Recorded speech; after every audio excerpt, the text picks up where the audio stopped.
Gordon Brown prompted a massive online backlash after branding a no-deal Brexit completely unnecessary and urging the government to compromise with the EU in order to get an agreement over the line.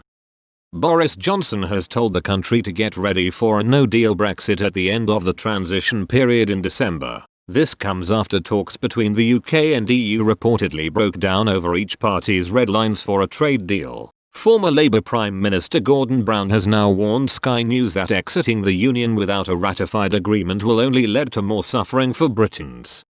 He said, "Is it possible to have two cliff edges? We've got a cliff edge on the 31st of October with the lockdown happening just as the furlough scheme is ending. And we've now got a cliff edge over Europe. You can't go over two cliff edges at once, but you've got two cliff edges.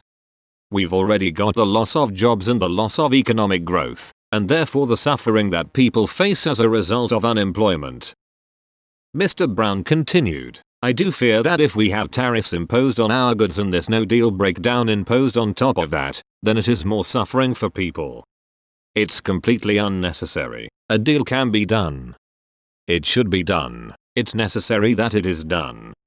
It's actually in the interests of both Britain and Europe to do it." One Twitter user responded, "If only Remain had accepted the referendum results in good faith and worked with the government." Another mocked the former leader, "And this from the guy who sold all our gold, trashed pensions and spent all the money. His only saving grace was that he followed Ken Clarke's plan for much of Labour's first term." A different tweet read, "Of course it's possible to go over two cliff edges. Johnson and Cummings are about to prove that. Not only is it possible, it's inevitable."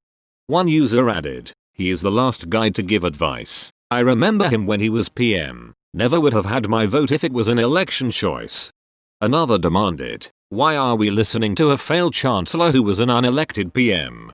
One more wrote, "How is this bloke an economic expert? Sold all gold reserves and ran the nation into the ground. Please get some qualified. I'm not one by any stretch. Experts to comment on such matters." EU chief negotiator Michel Barnier has said that the EU remains available to intensify talks in London on all subjects.